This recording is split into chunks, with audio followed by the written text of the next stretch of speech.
Movies can have a lasting impression on you and bring back great memories. Certain images you will always remember. Things that have been with me all my life and keep getting added to with every movie I see.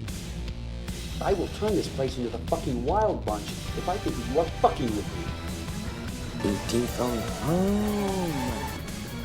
This is the end of your rotten life, you motherfucking dope pusher!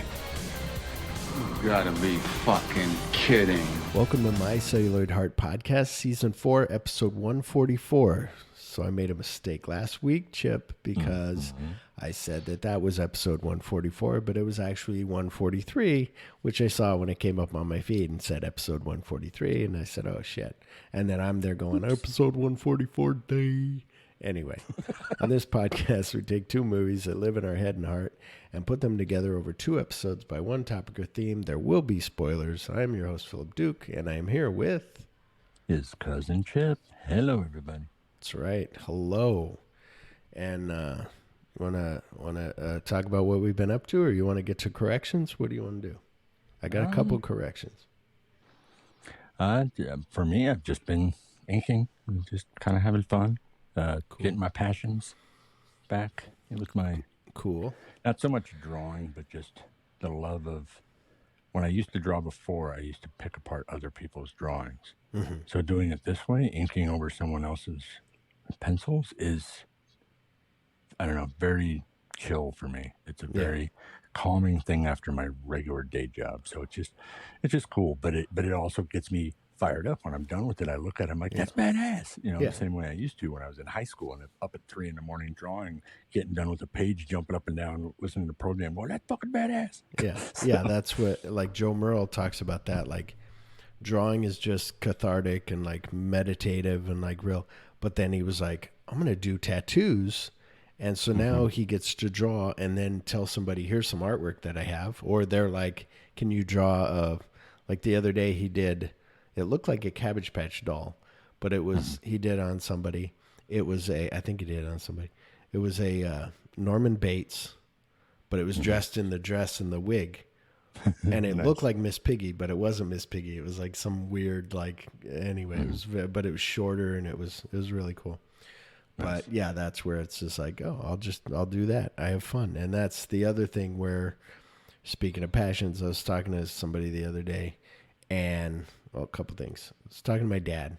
My dad was like, oh, did you and Chip go to that Mexican food place? Blah, blah, blah. And I'm like, no, that place is no longer, La Perla doesn't really serve this. We went over here. He's like, oh, did you go to this other? There was this place called Lily's where Molly's brother, Jonathan, used to own it. And then Jimmy worked there, and so did Timmy. And I'm like, how the fuck do you remember this? But you're asking me, like, did we see Team America together? I'm like, Dad, how do you not? I'm like, oh, my God. So then the other day I'm with the wife, and we're at a pizza place called Mellow Mushroom. And we're looking at pizzas, and I tell her friend, Amanda, I'm like, there's a pizza that I like, that one with looks like Godzilla on it. And she's looking at the menu, and she goes, oh, yeah, Godzilla. She goes, I was like that movie with that guy in it. Oh, my God. She goes, Charlie Hunnam. And my wife's like, oh, okay. And I'm like, Charlie Hunnam was not in a Godzilla movie. So I started looking through Godzilla movies, right? She's not talking about, she just talked about kaiju movie. She talked about Pacific Rim. Chip knows. He's nodding and shaking his head.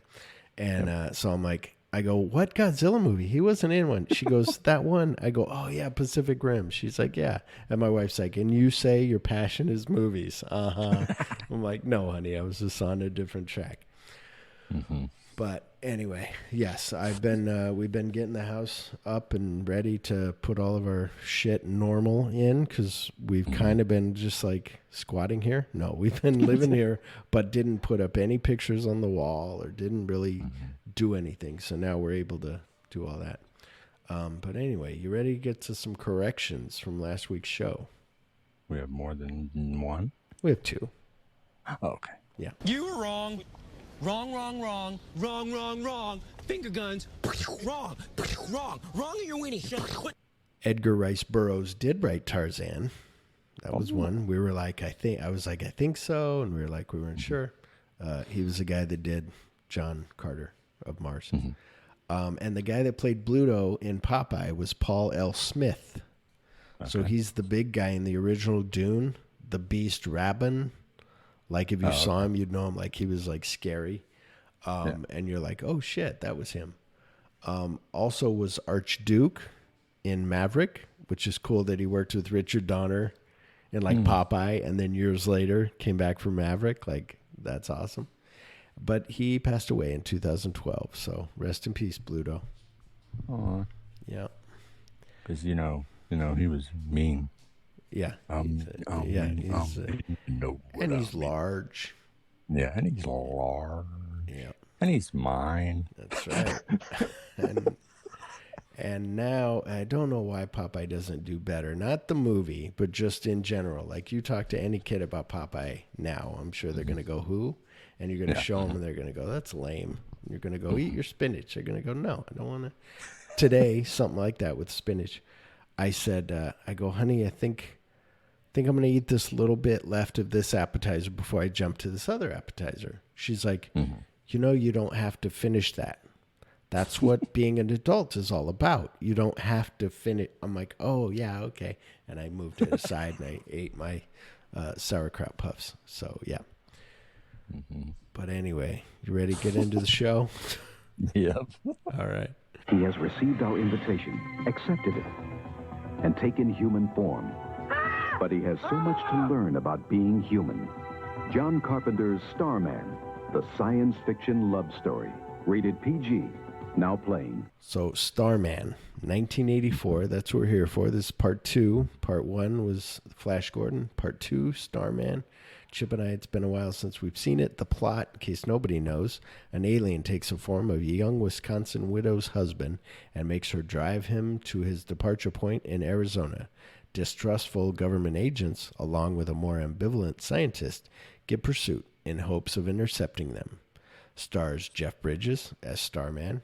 He does a great job. He was nominated. He lost to, who did he lose to, Chip? My guy, my old man from Moon Knight. Oh, F. Marie Abraham. That's right. Amadeus. For Amadeus, yeah. You killed Amadeus. What are you talking about? Amadeus. Maybe we should do, Chip and I are mixing all kinds of, I told you we'd talk about pop culture. I was talking about the Last Action Hero, and you were talking about, what was that guy's name? Faco? Not Faco. What was the guy that sang that song? Oh, it's driving me nuts, Chip. Falco. Thank you. And then they did a Jerry Lewis one, which was great. In 1955, Jerry Lewis broke up with Dean Martin. Anyway, stars Jeff Bridges as Starman, Karen Allen as Jenny Hayden.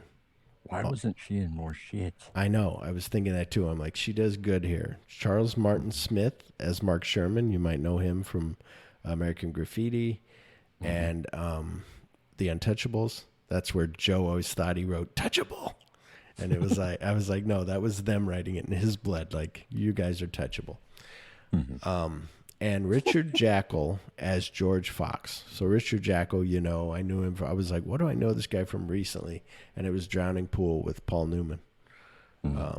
But written by Bruce A. Evans and Reynold Gideon. They wrote the screenplay, and Dean Reisner went uncredited. So remember, Bruce A. Evans and Reynold Gideon are the guys that we mentioned before. And now I got to look it up. But they did, like, I think Stop or My Mom Will Shoot. Remember? And we like brought up a bunch that they did. And they wrote together. They're like writing partners. So that's cool. And it's directed by John Carpenter. So I asked Chip, how many John Carpenter directed films have you seen? Your hands are a little off camera, Chip. You got to show me all of your fingers. I only saw 7. Okay, 10. Chip has 10 seen. out of, what was it, 32? I think it said. Yeah, but some of those were like, not until Dark Star was like that first one that him and Dan O'Bannon did, and then Dan O'Bannon went off and they did Alien, and then John Carpenter went off and did. I've seen 16, so I haven't seen like his recent, like Ward, or like the Elvis movie I saw a long time ago. I didn't count it. Kurt Russell plays Elvis. But yeah, so that was, and John Carpenter doing this is like such a departure from like his other stuff, but he does good, and it's awesome. Yeah. And now, are we ready for recasted? Chip says this is the shortest recasted we've ever had. I guess I go There first. wasn't much to do with it. I mean, because as many of the little pop-up characters that were along the way on the road, right? You couldn't really do much. Yeah. Although whatever asshole plays an asshole now in anything, I would put that asshole for the hunter at the diner. Like I would make that guy. Yeah. Well, and it was weird because the guy at the diner, the hunter, made me think of the asshole from Superman 2. That basically beats the shit out of him, and then he comes back and spins. The guy in Superman 2 is wearing Jeff Bridges' outfit. He's wearing the red and white, red and black striped. Yeah. Reminds you of that. So Starman, Christian Bale, cool. Jenny Hayden, Rosamund Pike. You know, she was a Gone Girl, and she does good. And Christian Bale is always good. Mark Sherman, Charlie Day. Because speaking of Pacific Rim, he was like that kind of nerdy scientist guy in Pacific Rim. George Fox, Jeff Bridges. Like have Jeff Bridges come back and be the guy that's after Starman. But then also it'd kind of pull you out, but you'd kind of be like, oh, that's cool. Well, it would pull people out just that had seen the original. Right. But not for new audiences. Right. Yeah. But also, honestly, I would redo the movie with it that way. Mm-hmm. But then at the end, it would be Bridges' character that helps because it would actually be the son of the original. Right. Yeah. Like cool. It would be kind of like a cool little thing, but I'd be like fucking with everybody's mind, be like, what the fuck? Well, and that's where watching this, you could see why in '86 they did a short-lived TV show of Starman because he comes back and his son now is 10 years older, or however long they made it, even though it was 2 years, it was 10-year-old or something. And then he gave his son that one thing and said, "Give this to him." So. What are yours? It's Steely that I took out of a. That's right. I played pinball machine. The boulder, the boulder that I beat with. I beat the other kids in the playground. Yep. That's how you do it. That's right. What do you got? All right. Here we go. Let me hold on to something. It's probably all teenagers from CW. They're about 30. Okay. Yeah. Starman, I have Miles Teller. Cool. All right, cool. I like him. You saw a lot of Top Gun commercials, and you were like... Well, it was weird because I didn't think about it till after it popped into my head that I thought, why am I thinking of him so much? And then I thought, oh, yeah, the Top Gun thing. But I don't know. It didn't really pop into my head before that until after the fact, so it was kind of weird. Right. I don't know. Yeah. Jenny Hayden, I have Emilia Clarke. That's the girl from that Terminator Genesis movie? Yeah. She was in Game of Thrones. Yeah, Game of Thrones is, Yeah. I never saw Game of Thrones. I heard it's good. Yeah. Mark Sherman, I have Matt Damon. Oh, cool. Yeah. Being sympathetic to them. Yeah. Mm-hmm. Cool. And then for George Fox, I have Dennis Quaid. Interesting. Yours is more like serious. Mine's a little fun. Mine's a little like the original. Yours is more of a drama. Although this was a good love story. That'd be awesome. Oh, Dennis Quaid. I love Dennis Quaid. Well, and I could see like that moment where he like takes his cigar and just like cigar like that. See Dennis Quaid doing that to Matt Damon. Yeah. Like, it's just be kind of like a moment where he's like, oh man. Yeah. So good.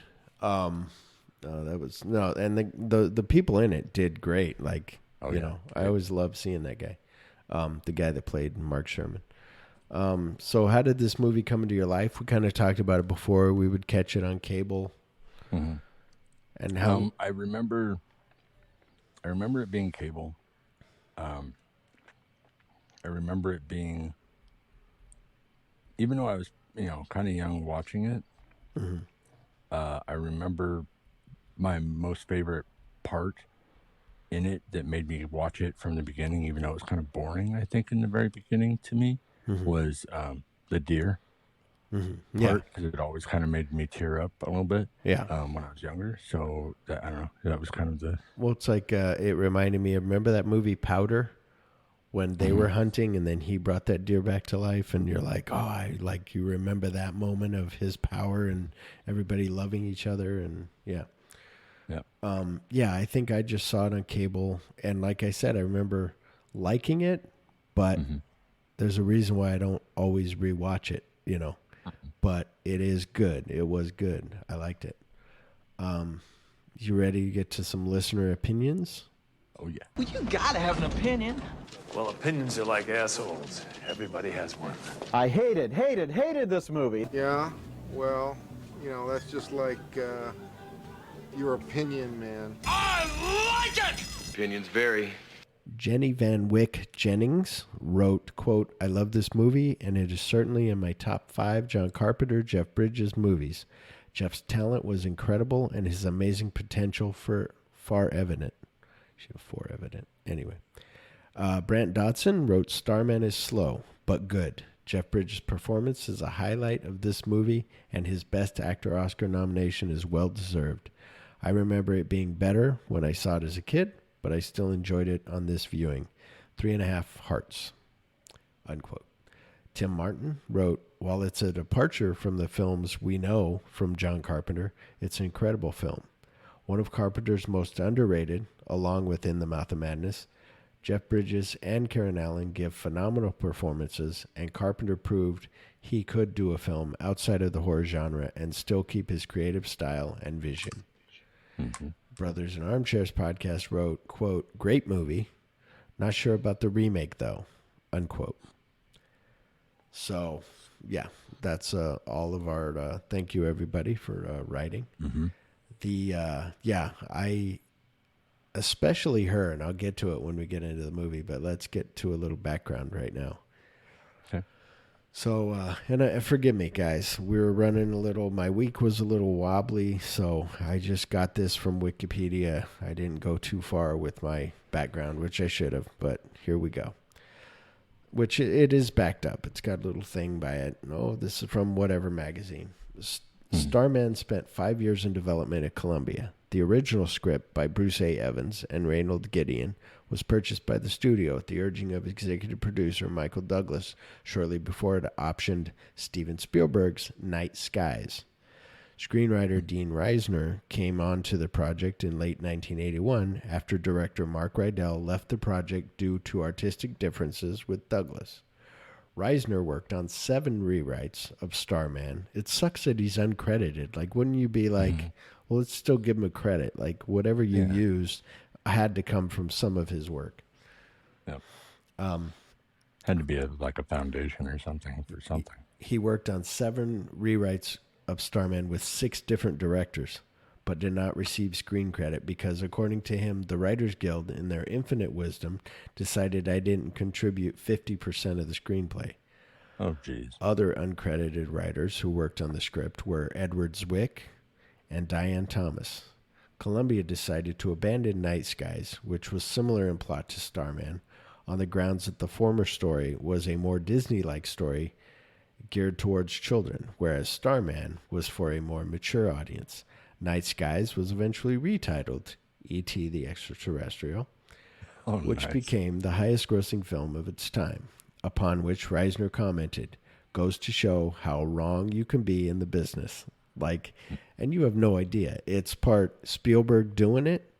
It's part the right time in history. There's something that just made that hit. And this story is the exact same story. He's starting to get sick because he needs to get there. E.T.'s getting sick because they're not coming back, you know, and then they finally come back. So good. So weird, the parallels. According to Reisner, producers at Columbia were concerned at the initial box office returns for E.T., feeling that Starman, on whose second rewrite Reisner was working at the time, was too similar. Adrian Lyne had briefly worked on the project before departing to direct Flashdance for Paramount. So Adrian Lyne's that guy that did like 9.5 Weeks, Flashdance. He did that new one with Ben Affleck, like sexy. He does these sexy films. He was replaced by John Badham, your guy from one of those movies, who then left to direct War Games as soon as he saw E.T. and concurred that the two projects were too similar. Reisner was charged with keeping Starman essentially the same while simultaneously making it distinct from E.T. and would work with three subsequent directors, Tony Scott, Peter Hyams, and finally John Carpenter. Whereas Scott was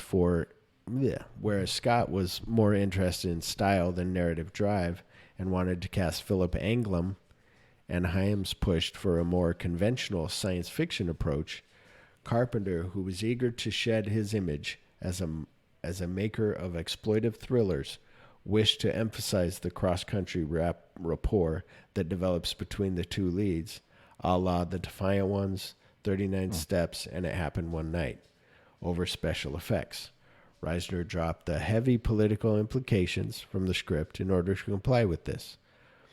Parts of the film were shot in Monument Valley, Utah, which also Monument Valley, like right here, like Arizona, Utah, like right there. So here's a question. He dropped some of the political implications. Like it already kind of hits you in the face with how we would treat somebody that we invited. Yeah. That if it was worse than that, like, wow.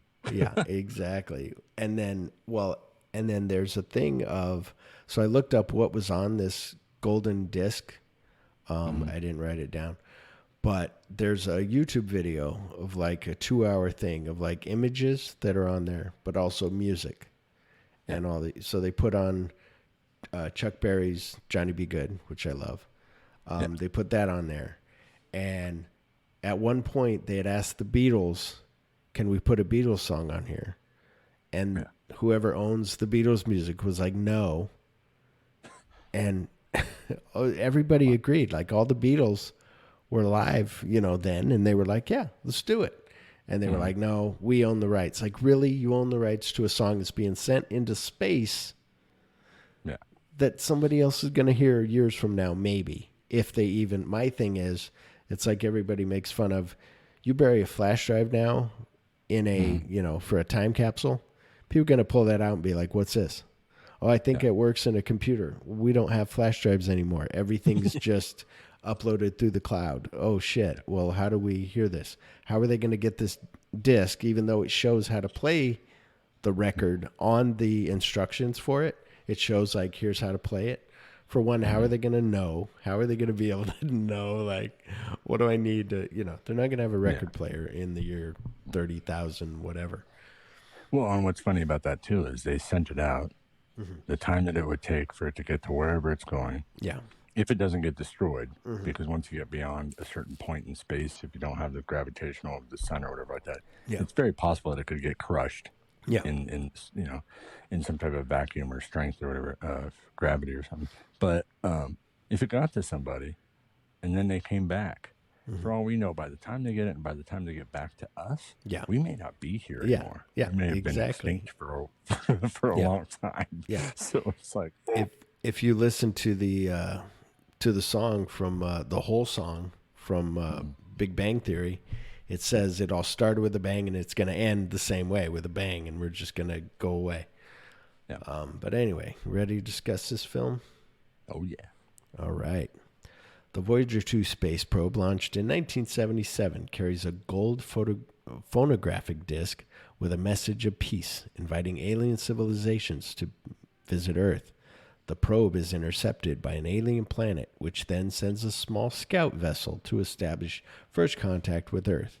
Instead of greeting the alien craft, the U.S. government shoots it down, crashing in Chequamegon Bay, Wisconsin. Forgive me if I got that name wrong. The lone alien occupant, looking like a floating ball of glowing energy, finds a home of recently widowed Jenny Hayden. While there, the alien uses a lock of hair from her deceased husband, Scott, to clone a body for himself as a terrified Jenny watches. So here were my thoughts on this. Creepy baby, that's what I wrote. And also, I don't know what I would do if I found a transmutating alien in my living room. Like, Like, part of me is like, shoot it right now. And part of me is like, and she plays that so well. Like, how do you play that? Like, do you play that as, that's the thing about acting. They go, well, you act what you know, but also you're playing a different character. So maybe you're like, I would kill that. But John Carpenter's like, no, you're more a peaceful person. And she's like, oh, okay, then I wouldn't kill it. Now I got to act that, Yeah, well, and it isn't just that. She just drank a shit ton while she was watching films of her dead husband. Yeah. So she's pretty plastered. I to would that be point. like, this has got to be a dream. And I don't want to shoot my TV or something that, whatever this is on the floor, I don't want to accidentally shoot a cat. Well, and I mean, you sit there and all of a sudden it's changing and you shoot it. And then as it's like dying, it's going, but I'm an angel sent from heaven. Yeah, and you're like, ah, crap. Yeah, exactly. Yeah. It's like Come to Ghost. save Yeah. you. It's like Ghost. It's Patrick Swayze being like, hey, I've come to say ditto. Oh, fuck. I'm so sorry. The alien Starman has 7 small silver spheres with him, which provide energy to perform miraculous feats. He uses the first to send a message to his people stating that Earth is hostile and his spacecraft has been destroyed. He arranges to, and that's what's cool. It's like hostile environment. And you're like, yeah, it fucking is. Get out of here, everybody.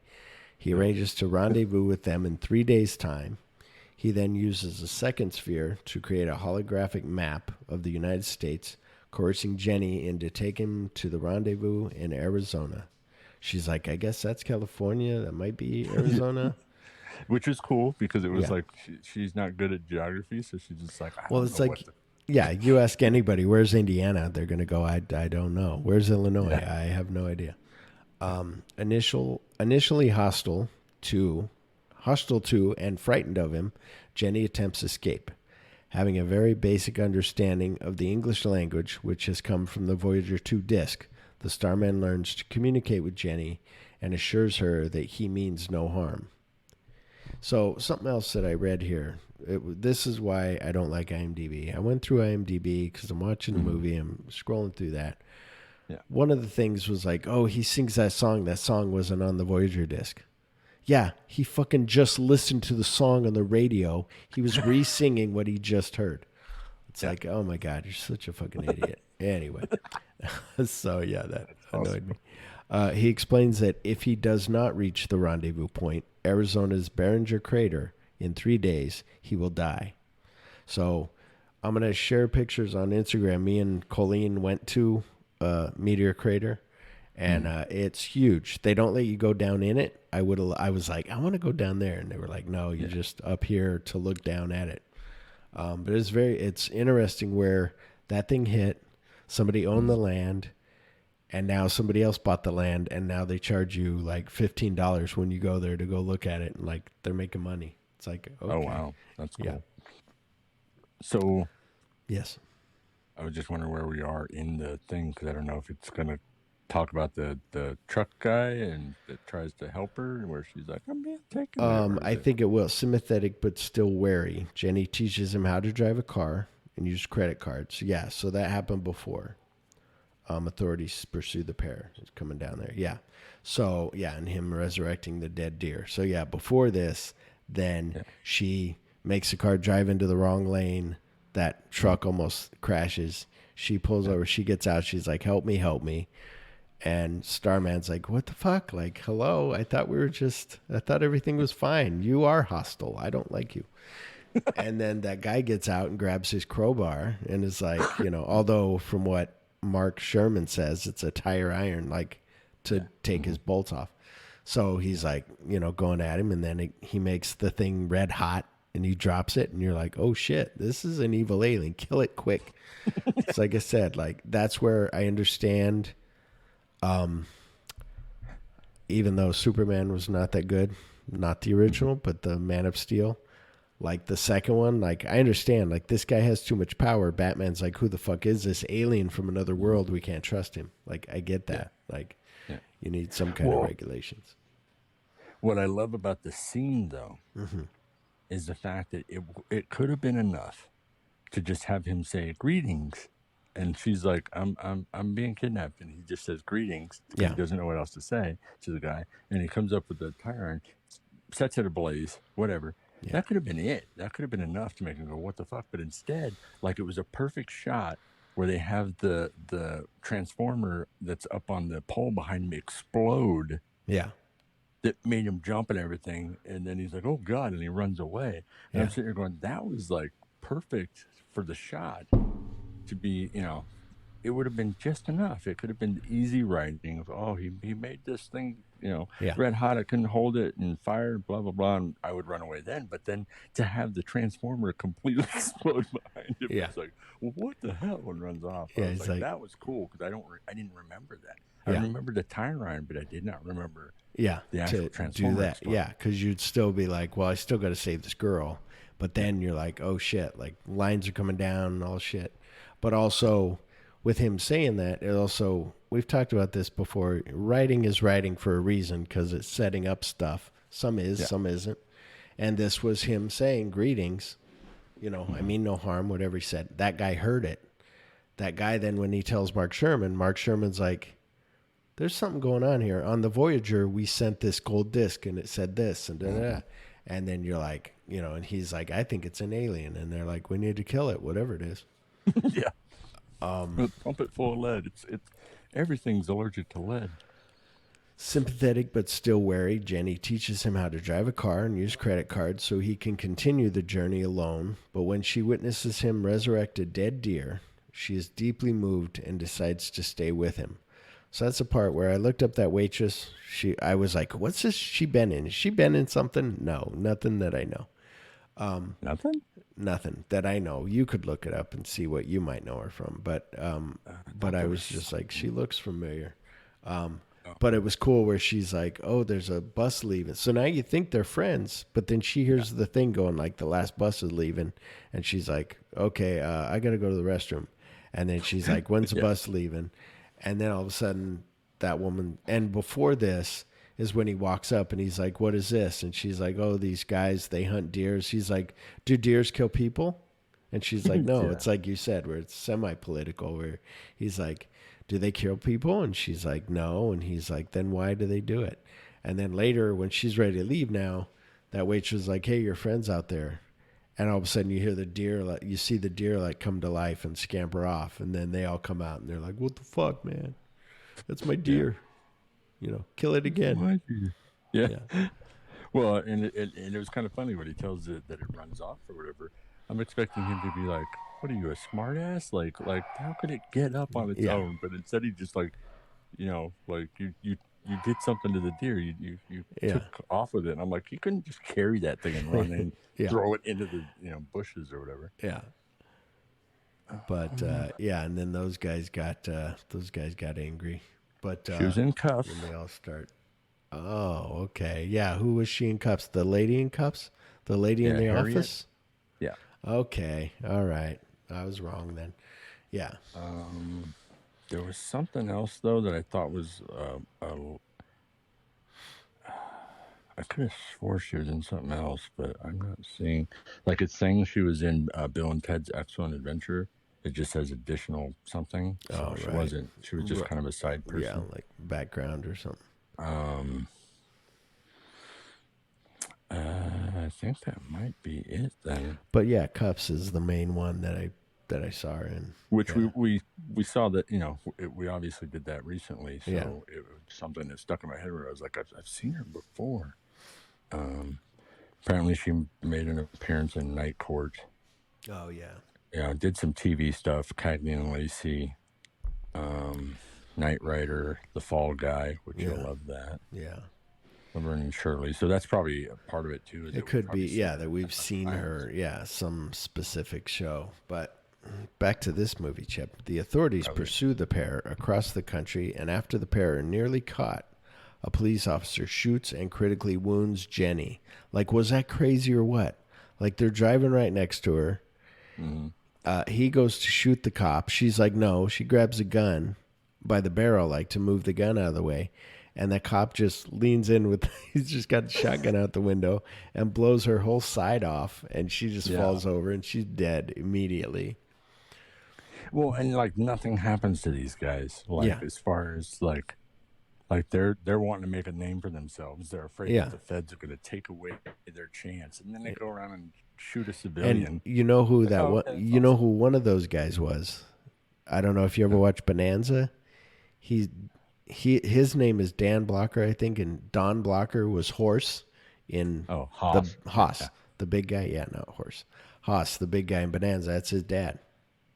So yeah, that's why he looks like him. Sweet. To escape, the Starman crashes their car into a gas tanker and uses another sphere to protect them from the explosion. They take refuge in a mobile home that is being towed. So like none of this I remembered. I didn't remember her being shot and killed. And then him going into the trailer, I was like, and them just I'm like, oh, but I know that he's probably going to help her. He's got those little steelies that you said to play marbles with. Yeah.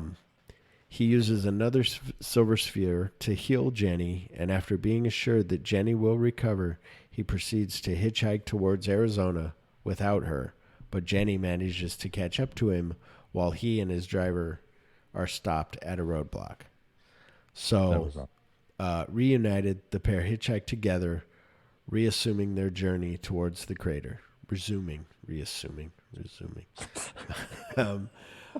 And that part was cool because she's like, anybody give me a ride? And the guy in the hot rod's like, I'll do it. And they're like, and they peel off. And it's like, awesome. Well, that's what was cool about it. He stands up and says, I'll do it. And then they start running out and you realize, oh, he's serious. Like he has a hot rod. Yeah. He'll get there fast. Yeah. Later, while stowing away on a boxcar train, the couple make love. The Starman tells Jenny, I gave you a baby tonight. Now, this kind of went with what's going on right now. He's like, I gave you a baby tonight. Do you want it? Yeah. And she's like, yes, I do. Like, it's a whole, not just like I gave you a baby, you have to keep it. If you don't want it, I can take it away or I can leave it with you. She has a choice. Yeah. So Jenny explains that she is infertile and cannot have children, but he assures her that she is pregnant. He explains that the baby will be the son of her dead husband because he, Starman, is a clone of Scott, but as a child of Starman as well, their son will possess all of the Starman's knowledge and will grow up to be a teacher. So this thing, I'm wondering if my mother was impregnated by an alien because the doctors said you cannot get pregnant, but then she got pregnant with me. Yeah. So is my dad an alien or did my mom sleep? Am I Jesus? Well, and it also lends to the idea that maybe the doctors at that time were dumb fucks because they said the same thing to my mom, that after having my sister that they couldn't have anymore, and all of a sudden here I am. Yeah, maybe it's like they were having a bad day and they're just like, fuck it. I don't know. I don't want to do the work. Nah, you're not having a baby. Maybe your dad was an alien as well. Starman offers to stop the pregnancy if she wishes, but the joyful Jenny embraces him, accepting the gift. The couple mistakenly travel too far on the train and arrive in Las Vegas. So that's another part. She's like, I don't remember Winslow being so big or whatever. It's a big town. And all of a sudden, it's all lit up. You see it on the horizon. And all of a sudden, so many lights. She's like, oh shit, it's Las Vegas. And Jenny realizes she has lost her wallet. Starman uses one of their last quarters in a slot machine, which he manipulates in order to win the $500,000 jackpot. So what's fun here is she goes, okay, now you want to spread it out. You don't want to. And all of a sudden you hear ding, ding, ding, ding, ding. And he went somewhere else and all these people are going crazy. And you're like, oh, shit. They then buy a new car to complete their journey to Arizona. Buy a Cadillac. National Security Agency Director, that's right, George Fox, learns that the Starman's flight trajectory prior to being shot down was to the Behringer crater and arranges to have the Army capture the Starman, dead or alive. SETI scientist Mark Sherman, another government official involved in the case, criticizes Fox's heavy-handed approach and reminds him that the Starman was invited to Earth. Appalled to learn that Fox is planning to vivisect the alien, Sherman then resolves to help the Starman escape rather than let Fox capture him. Jenny and the slowly dying Starman reach the crater as Army helicopters. So before this, though, they're at the diner. He's like, I can give you some apple pie. And he's like, oh, my God, that's really good apple pie. Like, thank you very much. And And then she even tells Sherman when Sherman walks in, she's like, "Can't you see he's dying?" And that part was cool too. So the one cop walks in, and you're like, "Oh, maybe if they just play it cool, everything will be cool." And then 7 other cop cars show up, and you're like, "Oh fuck!" Like they're in trouble.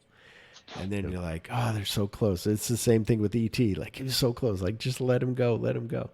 And then she's like, "Can't you see he's dying?" And you don't. And it's good because they don't show the conversation they had.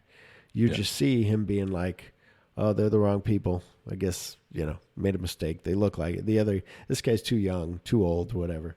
And they're like, yeah, okay. but even so, when the cop says, it's weird that they weren't the right people or whatever. Yeah. When she walks up and kisses him and says, "Thank you." But then Starman walks up and kisses him too. Yeah. And that same cop is watching the whole thing. You'd think he'd be like, this is weird. What's going on here? I would be like, maybe they think that we were going to kill them and they're grateful, but who knows? Yes. Jenny and the slowly dying Starman reach the crater as Army helicopters pursue them. And that was like heavy duty, like really cool looking, like them going into the crater. Just as they are surrounded, a large spherical spaceship appears and descends into the crater. So one of those helicopter pilots was John Carpenter, if you noticed.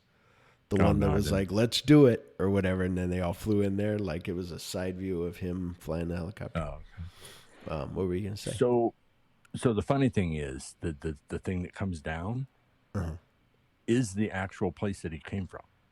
It is the planet. Right. Oh, interesting. It isn't even a ship. It is the actual. It's like a planet, full. Looks like a moon. Yeah. It had this. It had the Saturn type ring on it. Yeah. And it came to him, and I'm just like, what the when I saw that and realized, I was like, I never realized that as a kid, that the place that he came out of, the planet came to him. No, that was way cool. Light surrounds the couple, and the Starman is fully healed immediately. As he prepares to leave, he tells Jenny he will never see her again. Jenny asks him to take her with him, but he says she would die on his world. He then gives her his last silver sphere, telling her that their son will know what to do with it. Jenny watches as the ship departs. The end. So that part was cool. It was cool how George Fox shows up. He's like, "What do you mean they're gone?" And he's like, yeah, he's smoking a cigar. Like, yeah, they left. And it's something that I want to get to now before I get to what's coming or whatever is because we forget to do this. The whole point of our show is what's in your head and heart. What do you remember from this movie? My thing is I remember red means stop, green means go, and yellow means go faster. I remember that, and I remember him touching the ignition and the ignition starting. And I remember them in Winslow Crater, and I always thought it was at night when they're at Winslow Crater. Too, but because of it coming over. And it turns it like dark and with the red. Yeah. It's like a Star Trek set. Yeah. What was yours? Well, I always remembered I think anybody who's ever watched this, the main thing is the yellow means go very fast because that's your first real interaction of them kind of fighting with each other and like what the fuck are you doing? And he's like, "But I was learning from you," kind of thing. I watched the way you did it. Yeah, she's like, "I thought you said you learned." Yeah. It's like, I thought you knew the rules. I know the rules.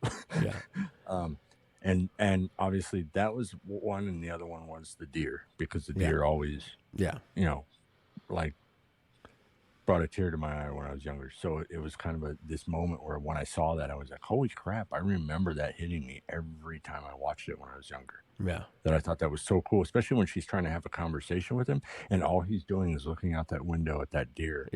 Knowing that he can save it. And he used one of his steelies, wasted one of his steelies to bring this thing back to life. Yeah. And that, to me, really showed her who he was. Yeah. And that's why she went ahead and helped him against the douchebags.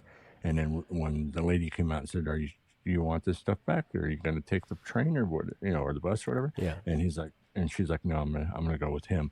That was her moment where she realized who he really was. Yeah. So it was those two things that kind of that first moment of conflict. Yeah. And then the moment where she kind of started understanding him. Yeah. Yeah, for sure. So in April 2016, The Hollywood Reporter reported that Sean Levy will direct and produce a remake written by Arish Amel. Michael Douglas, who was a producer of the original, is also on board to produce, while Dan Cohen and Robert Meadus are executive producing, and Matt Millen and Adam North are overseeing the project for Columbia. Now, that was 2016, so that's 6 years ago, so I don't think that's happening.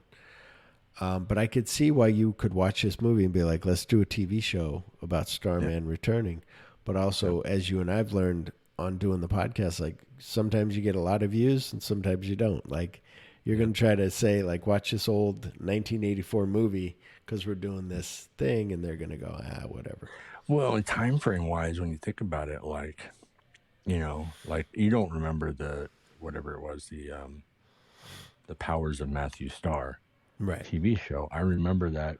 It's such a short-lived, yeah, like not even one season. I don't think. Like they didn't get very far, but it was, you know, it was Lou Gossett Jr. basically kind of being the overseer of Matthew Starr, and him being an alien with powers and stuff. And so then like that comes out, and then Greatest American Hero, where the costume itself is from aliens. Yeah, and he gets it, you know, kind of a thing. It's like all this was kind of happening at that time on TV, where they were trying to see where they were going to go with all this science fiction stuff. So it kind of fit perfectly for them to be like, here, you know, we're going to do Starman as a TV show. Yeah, and they were redoing like Twilight Zone and all that, so they were really trying to push it. And you know, and then a little bit later they would do, you know, Next Generation and all that, and you know. But yeah, reviews, Rotten Tomatoes critical consensus reads, quote, "What initially begins as sci-fi transforms into a surprisingly sweet, offbeat drama, courtesy of John Carpenter's careful direction." So I give this movie, I was going to give it 3.5. I think I moved it up to 4 because it's a good, heartwarming, got a lot of good actors in it. You know, the acting is great. So yeah, out of 5, I give it 4. I give it 5. You give it 5. Oh, wow.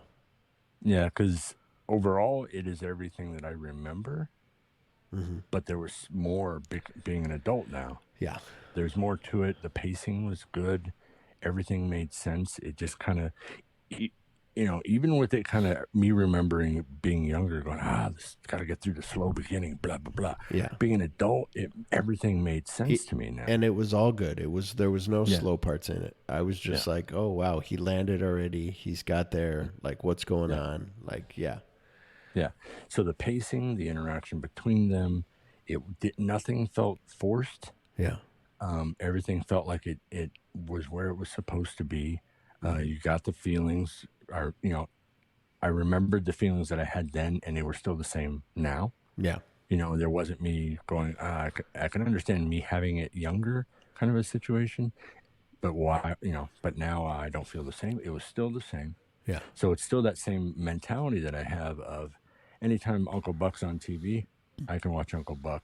Every time it's going to feel the same.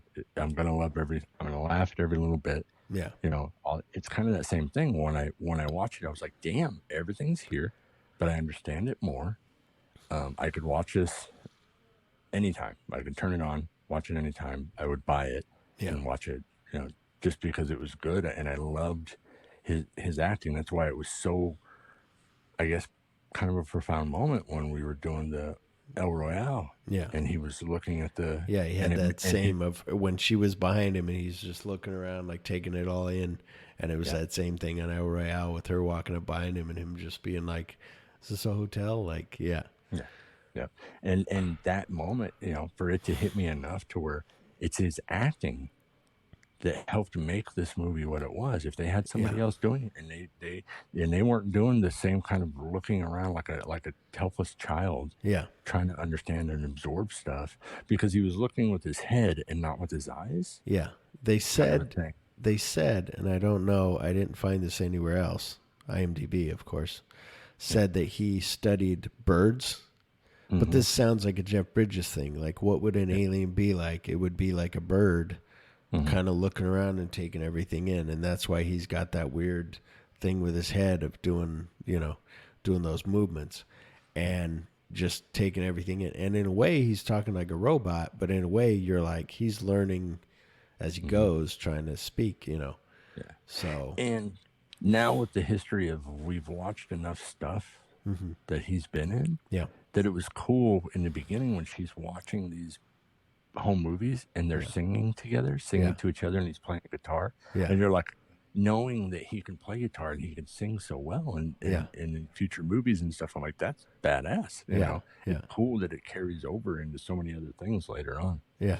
And it's almost sad that Carpenter didn't put him in other movies, didn't be like, hey, let me put you in Big Trouble in Little China or something, like, oh shit. Are you ready to get to... I would have loved to have seen a movie that had both Kurt Russell and him together as brothers. That would be cool. I would have loved something like that. Speaking of movies that that I haven't seen, and then there's movies but there's like main movies that I haven't even seen. And no, well, I mean, like main ones, like like some, like I'll be watching, like my wife said when we're doing Flash Gordon. I told you this story. I think she wakes up. I'm watching this black and white Flash Gordon serial from 1936. And all she sees when she wakes up is a guy walking around with fake wings on his back, just going after Flash Gordon. And she's like, "What the fuck is this?" And I'm like, "It's Flash Gordon. What do you mean? I'm halfway through." She's like, "Yeah, you can turn it off now. Like, let's watch something else." I'm like, okay. And then she tells her friends, like, "Yeah, he's watching fucking black and white with some guy with like fake wings." And so I'm like, okay, but then like it's old timey porn. That's it's right. Fine. Yeah, it's okay, honey. He's gonna come on those wings. So the other day, you must remember this podcast. This woman does. She goes into deep detail of old movies from history, from 1900s to the 2000, and she's doing right now like erotic films, like from the 80s. Like we talked about Flashdance. So like the first one was like Porky's and all that. There was like 79 Porky's and American Gigolo, and then Flashdance, and she'll put two together that are like Flashdance and Risky Business. Not two together in a way that we do, but like she compares them both. Like Risky Business was about this kid who owns a brothel, and in the end, everything's the same. Like, oh, nothing happened, you didn't get in trouble. Flashdance is the power of this woman who finds herself in performing this stuff, and and everybody was like, oh, that's porn, and that's like hard art, like what are you doing? And there's no nudity in it. There's just the scene of her messing with him under the table with her foot, and that's it. So anyway, talked about that. She talked about a movie called 10. She put with that with Porky's, I think, and talked about how Porky's was so bad in a bad way, like, just not appropriate. Guys are sticking their dicks out. They're staring at women through a hole, like all this stuff. And then 10 was like people saying like, oh, Bo Derek's just a whore, like she's playing this part. And so that's who she is. And it's like, no, there's more to her than, and this whole thing. So I was like, I've never seen 10. I think I'm going to watch it. So I watched it the other night. It was really good. I give it 4 hearts.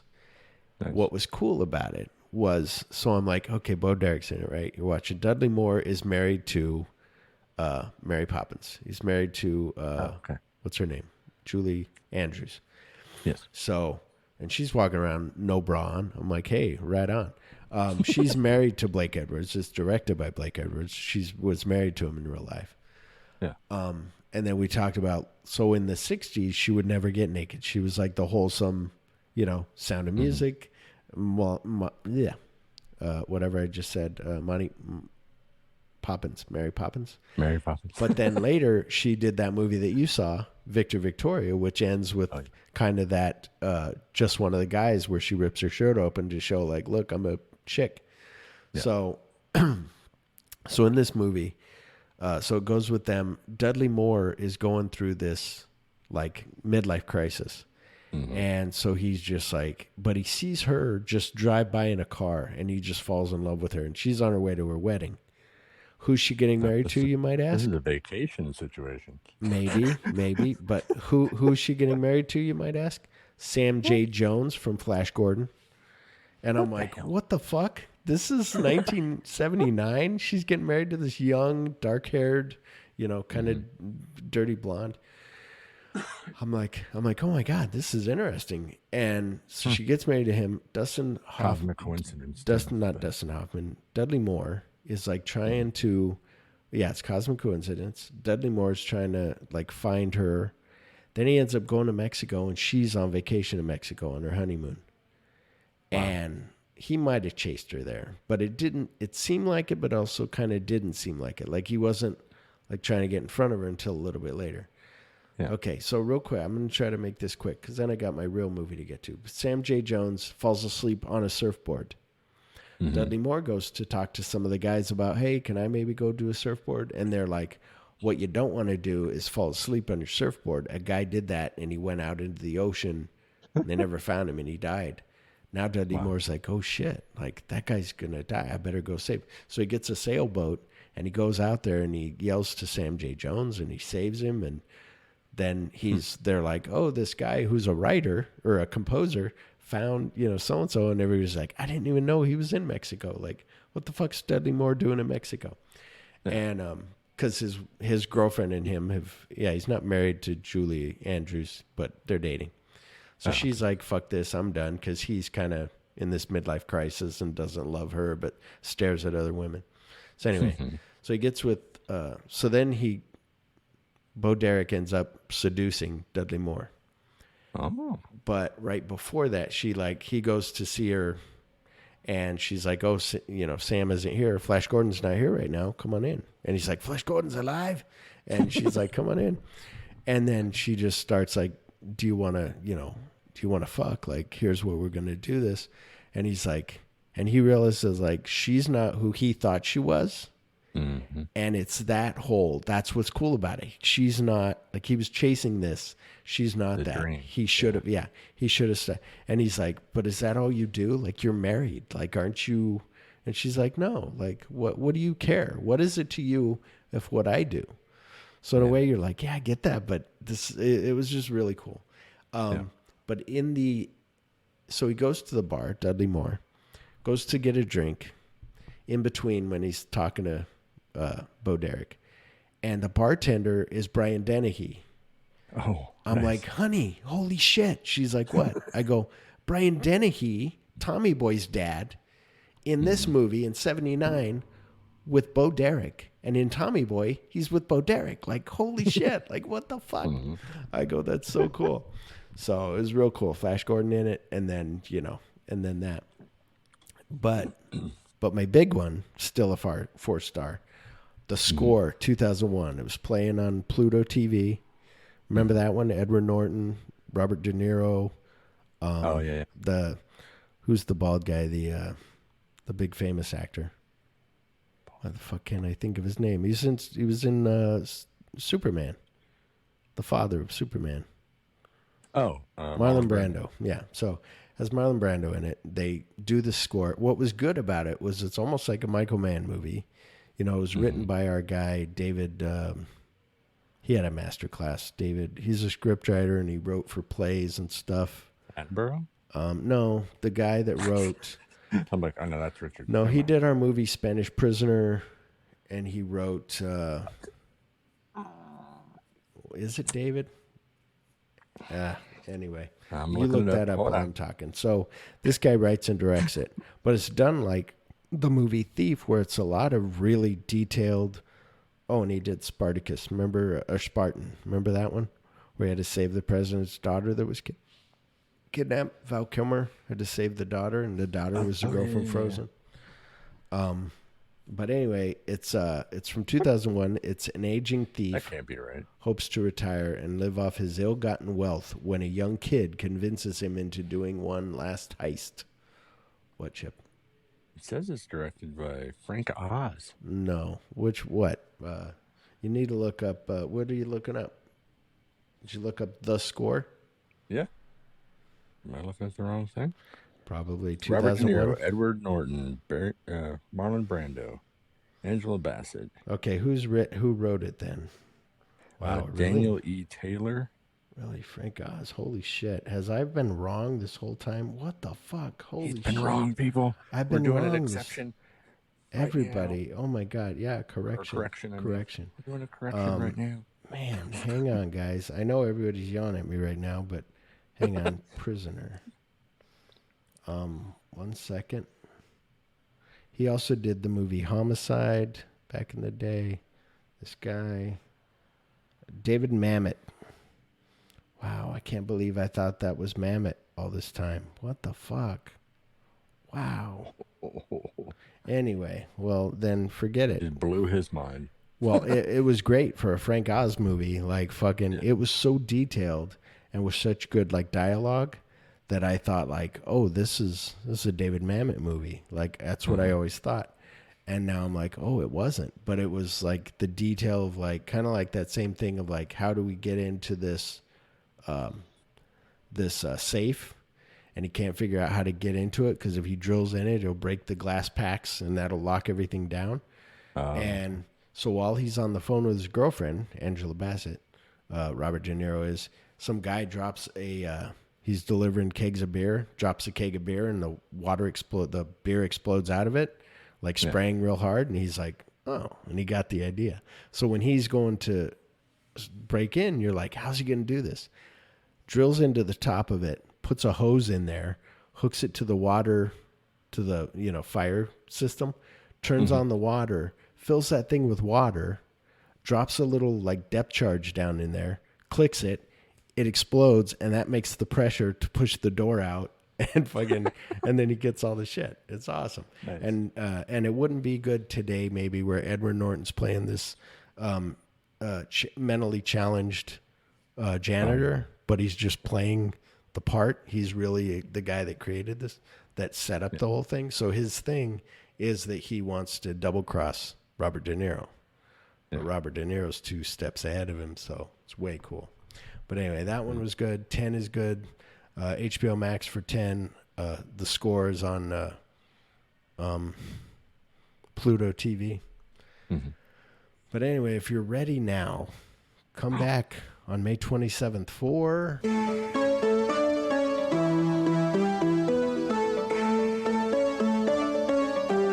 Less than 12 hours ago, this man had a good job and a promising future. Last night, he went on a blind date. Today, he's paying the price. You're allowed 2 phone calls. Hey, Ted, it's me. Walter. Your brother, Walter. And I'm just calling to thank you for fixing me up with Nadia last night. And she's gorgeous. Oh, you were right about not letting her drink. It was really cute how a little champagne brought out those charming quirks in her personality. Walter, what?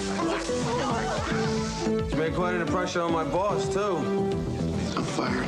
Fired?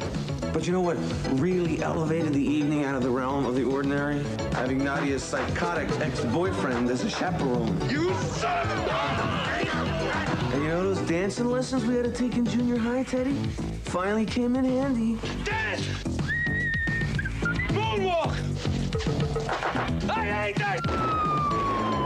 In fact, my evening was so entertaining, so exhilarating, so stimulating, such an utterly unforgettable experience that if I weren't already behind bars, I'd be committing a murder right now! Yours! Kim Basinger, Bruce Willis, Blind Date. Anybody out there got 10 grand for bail? Rated PG-13, starts Friday, March 27th at a theater near you. That's right. From 1987, it's Blind Date. Yeah.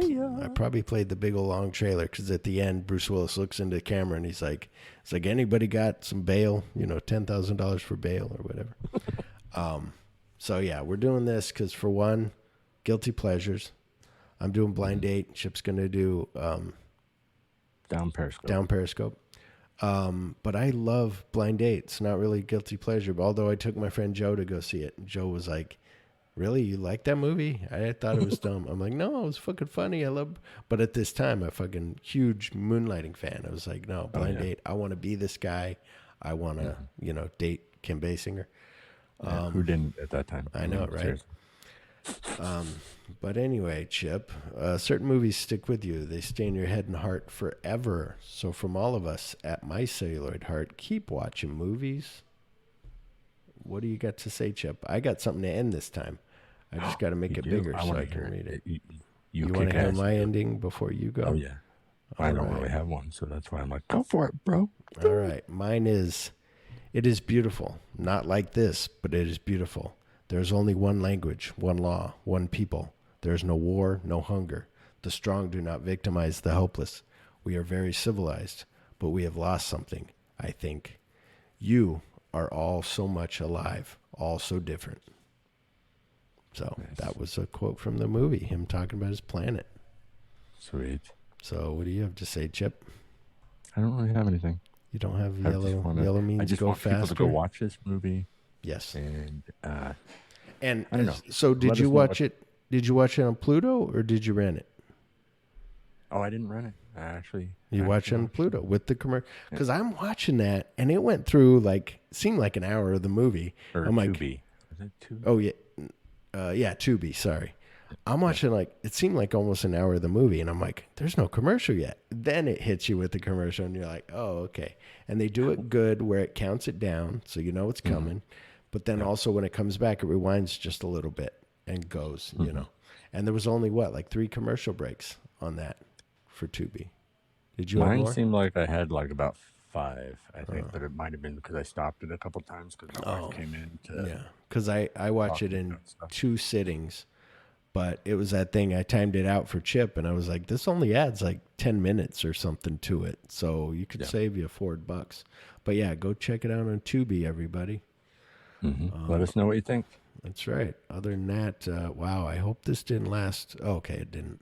I got scared. I was like, have we been talking for an hour and 47 minutes? No, we have been, but not recording the show for an hour and 47 minutes. Anyway, thank you, everyone. Goodbye. Bye-bye.